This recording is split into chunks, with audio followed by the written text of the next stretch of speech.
السلام علیکم۔ حکیم لقمان اور ان کے طوطے کا واقعہ۔ حکیم لقمان کے بارے میں آپ سبھی لوگ جانتے ہی ہوگے کہ حکیم لقمان اللہ کے نیک بندے تھے اور اللہ کے ولی تھے۔ حکیم لقمان رحمۃ اللہ علیہ کی ولادت حضرت داؤد علیہ السلام کے دور میں ہوئی اور آپ کا وصال حضرت یونس علیہ السلام کے دور میں ہوا۔ اللہ کے نیک بندے اور اللہ کے ولی تھے۔ لقمان کے معنی بہت زیادہ عقل والا۔ آپ کے نام میں حکیم آتا ہے اور حکیم طبیب کو کہتے ہیں۔ اللہ تعالیٰ نے حکیم لقمان کو حکمت اور دانائی بخشی تھی۔ آپ کی حکمت کی یونان میں بہت مشہوریت تھی، جسے طب یونانی کہتے ہیں۔ قرآن پاک میں اگر کسی کا ذکر آ جائے تو وہ بڑی چیز، بڑی عظمت والی اور اس کا وقار اور بلند ہو جاتا ہے، مگر یہاں تو اللہ تعالیٰ نے حکیم لقمان کے نام سے ایک پوری سورت نازل فرمائی ہے۔ اس کی حکمت اور دانائی کے بہت سارے واقعے موجود ہے۔ ان میں سے ایک واقعہ آج آپ لوگوں کے سامنے پیش کر رہی ہوں۔ کہا جاتا ہے کہ حکیم لقمان کے دور میں ہر چیز کو زبان دی گئی تھی، ہر بے زبان کو زبان تھی۔ جڑی بوٹیاں خود بول کر حکیم لقمان کو بتا دیتی تھی کہ ہم اس مرض کی دوا ہے یا ہم سے اس مرض کی شفا لو۔ اس حوالے سے ایک واقعہ بہت مشہور ہے کہ حکیم لقمان نے سمندر کے دوسرے کنارے کو ڈھونڈنے کا فیصلہ کیا۔ ان کے پاس ایک طوطا تھا، ان سے باتیں کیا کرتا تھا۔ حکیم لقمان نے اپنی حکمت سے جڑی بوٹیوں سے ایک ایسی دوا تیار کی جس کے کھانے سے طوطا بغیر کچھ کھائے پیے اور بنا تھکے 6 مہینے تک اپنی اڑان کو جاری رکھ سکتا تھا۔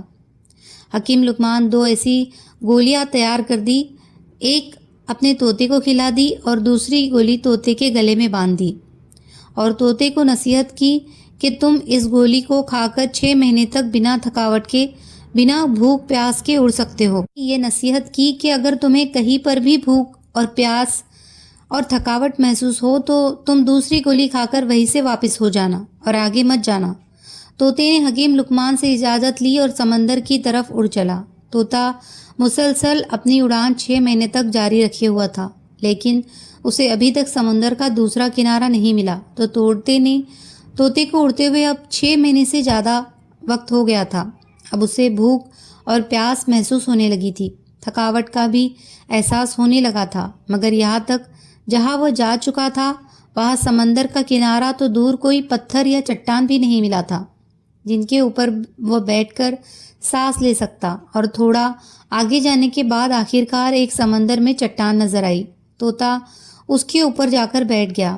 دراصل وہ چٹان نہیں بلکہ ایک بہت بڑی مچھلی تھی، لیکن طوطے کو ابھی یہ نہیں پتا تھا کہ یہ چٹان نہیں، ایک بہت بڑی مچھلی ہے۔ تھوڑی دیر میں اس مچھلی نے تھوڑی حرکت کی تو طوطا بہت حیران اور پریشان ہو گیا کہ وہ یہ دیکھ رہا تھا کہ یہ چٹان ہل کیوں رہی ہے۔ جب مچھلی نے اپنا منہ باہر نکالا تو وہ مچھلی بھی اس طوطے کو دیکھ کر حیران ہو گئی اور اس طوطے سے بات کرنے لگی۔ کیونکہ اس وقت اللہ نے ہر چیز کو زبان دی تھی، اسی لیے مچھلی نے اس طوطے سے پوچھا کہ تم کون ہو اور یہاں تک کیسے پہنچے؟ طوطے نے کہا تم کون ہو؟ تو مچھلی نے کہا میں اس سمندر کی مخلوق ہوں۔ تب طوطا بہت حیران ہوا اور بولا کہ اللہ کی پناہ، میں نے اپنی زندگی میں آج تک اتنی بڑی مخلوق نہیں دیکھی۔ پھر اس نے کہا میں حکیم لقمان کا طوطا ہوں اور مجھے حکیم لقمان نے سمندر کا دوسرا کونا ڈھونڈنے کے لیے بھیجا ہے۔ میں بہت زیادہ سفر کیا ہوں، ابھی تک مجھے سمندر کا دوسرا کنارہ نہیں ملا اور اب میں بہت تھک گیا ہوں اور اب میں اس سے زیادہ آگے نہیں جا سکتا۔ کیا تم جانتے ہو کہ سمندر کا دوسرا کنارہ کہاں ہے؟ تو مچھلی نے کہا کہ تم مجھے پہلے یہ بتاؤ کہ تم یہاں تک پہنچے کیسے؟ ہو نہ ہو تو یہاں پر کوئی پہاڑ ہے، نہ ہی کوئی جنگل ہے، نہ ہی کوئی درخت ہے، پر تم بیٹھ کر آرام کر کر یہاں تک پہنچ سکے۔ تب اس نے حکیم لقمان کا سارا ماجرا اس مچھلی کو بتا دیا۔ پھر مچھلی نے کہا سمندر کا دوسرا کنارہ کہاں ہے یہ مجھے نہیں معلوم، لیکن میں اتنا کر سکتی ہوں کہ تم جہاں سے آئے ہو میں تمہیں وہاں پہنچا سکتی ہوں، کیونکہ اگر میں سمندر کے اندر جاتی ہوں تو بہت بڑی مچھلیاں سمندر میں موجود ہے جو مجھے کھا سکتی ہے۔ طوطے نے کہا ٹھیک ہے، تم مجھے وہاں بھیج دو جہاں سے میں آیا ہوں۔